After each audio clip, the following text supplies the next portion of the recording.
नमस्कार साथियों, मैं अनुराग स्वागत करता हूं आपका बौद्धिक जुगाली की श्रृंखला में। आज हम लोग एक नए मुद्दे के साथ बातचीत करेंगे।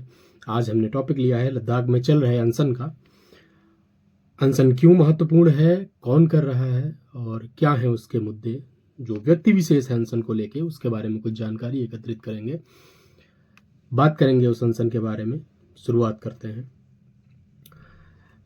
सोनम वांगचुक, अब में से लगभग सारे लोगों ने 3 इडियट देखी होगी, जिनमें रणछोड़ दास चाचड़ रैंचो का किरदार जिनका आमिर खान ने प्ले किया था, वो उनका एक्चुअल नाम सोनम वांगचुक है, जो एक सोशल एक्टिविस्ट हैं, इंजीनियर हैं।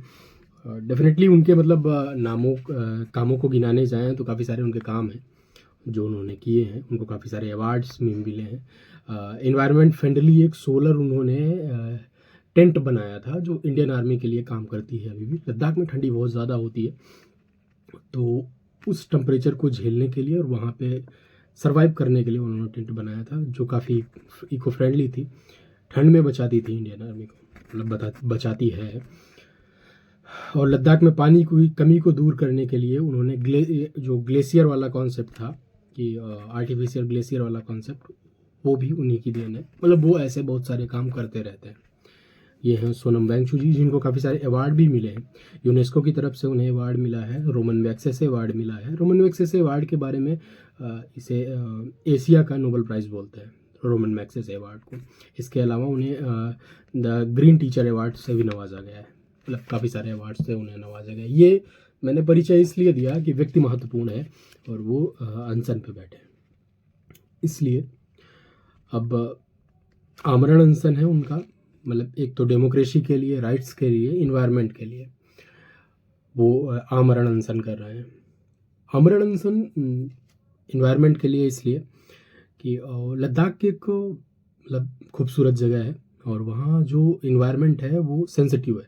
सेंसिटिव इन द सेंस कि वहाँ की जो खदानें हैं, और सोनम वांगचुक जी के हिसाब से उन खदानों का कॉमर्शियल जो घराने हैं वो उसका खनन कर रहे हैं, काफ़ी सारा नुकसान हो रहा है, ऐसा वो मानते हैं और हो रहा है।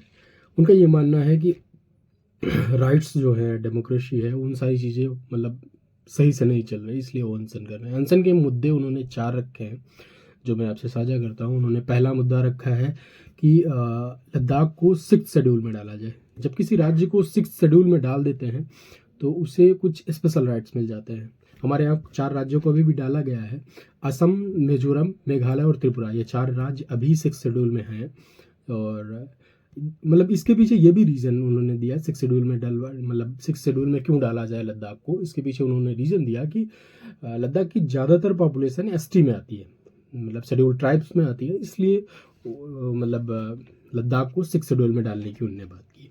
दूसरा उनका मानना था कि लद्दाख को एक राज्य का दर्जा दिया जाए। मतलब उनकी मांगों के बारे में हम लोग जिक्र कर रहे हैं, तो मांग दूसरी ये है, लद्दाख को स्टेट का दर्जा दिया जाए, एक राज्य के तौर पे लद्दाख का दर्जा हो।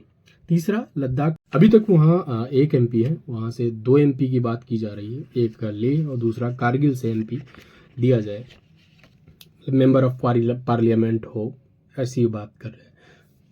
और सबसे अंतिम उनका जो मुद्दा है वो ये है कि एक पब्लिक सर्विस कमीशन वहाँ बनाया जाए, लोक सेवा आयोग बनाया जाए, जैसे अन्य राज्यों में होता है, ताकि युवाओं को रोजगार के लिए सकुशल उसमें वो किया जा सके। अब बात करते हैं मुद्दा कहाँ से उठता है, कैसे उठता है। तो सोनम वांगचुक जी बताते हैं, मतलब ऐसा हुआ भी है कि 2019 का जब लोकसभा चुनाव हो रहा था तो बीजेपी ने, मतलब सरकार जो चल रही है अभी, उसने अपने मैनिफेस्टो के तीसरे मैनिफेस्टो में ये कहा था कि लोकसभा अगर बनती है, मतलब चुनाव हम अगर जीतते हैं तो लद्दाख को 6th शेड्यूल में डाला जाएगा। और उसके बाद ऐसा कुछ हुआ नहीं, तो एक तरीके से रोष व्यक्त कर रहे हैं वो लोग। 2019 में NCST, national commission for schedule tribes ने भी होम मिनिस्ट्री को यह रिकमेंड किया था कि जैसे लद्दाख को 6th शेड्यूल में इंक्लूड किया जाना चाहिए, लेकिन सरकार ने इस रिकमेंड को अनसुना कर दिया, ऐसा। और फिर बात आती है 2020 में उन लोगों ने पहला प्रोटेस्ट किया था, सितंबर 2020 में, और फिर हमारे गृह मंत्री जी ने इस इलेक्शन के 15 दिन के बाद इसको उनकी डिमांड को मानने की बात की थी। 2020 में जब प्रोटेस्ट हुआ था, मतलब बातचीत के दौरान मामले को सुलटाया गया था। दिसंबर 2021 और नवंबर 2022 में भी ऐसे प्रोटेस्ट होते रहे, मतलब ये सारे प्रोटेस्ट होते रहे, लेकिन कोई समुचित वो नहीं, मतलब बातचीत से ही समझा दिया जाता था, कुछ हुआ नहीं। तो लगातार बातों को अनसुना किए जाने के कारण आज सोनम वांगचुक जी आमरण अनशन पर बैठे हैं। आज उनका चौथा दिन था और यही सारी चीज़ें हैं। अब प्रॉब्लम ये है कि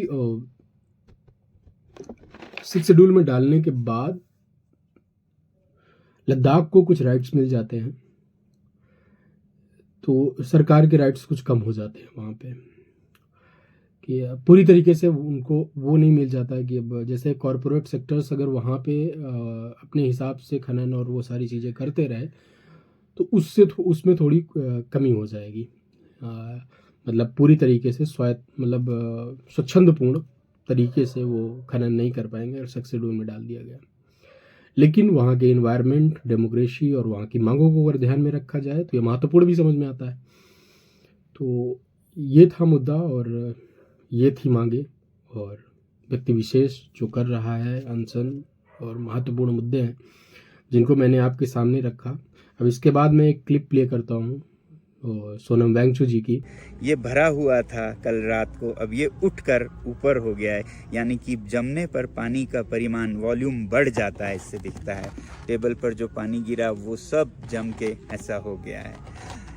ऐसे में हम अनशन कर रहे हैं, मगर सबसे हैरानी मुझे ये है कि आज तक जो मेन स्ट्रीम मीडिया है भारत की, उसने इस आंदोलन का जो उथल पुथल इस सीमा पर हो रही है इसका ज़रा भी जिक्र नहीं किया। सीमा पार से एक सीमा हैदर आती हैं तो उन पर सैकड़ों घंटे चर्चा होती है, मगर भारत, चीन और पाकिस्तान के सीमा पर लद्दाख, इस पर ज़ीरो चर्चा है। आपको पता है, मेरे ख्याल से तो आज भारत के इस सीमा पर हमारे सैनिक सबसे कमज़ोर स्थिति में हैं, क्योंकि यहाँ पर सबसे बड़े लड़ाकू माने जाते हैं लद्दाख स्काउट्स, सिख रेजिमेंट्स और गुरखा रेजिमेंट्स। आज लद्दाख के सैनिकों का मनोबल टूटा है, ठेस पहुंचा है, क्योंकि लद्दाख को न लोकतंत्र दिया गया है न संरक्षण।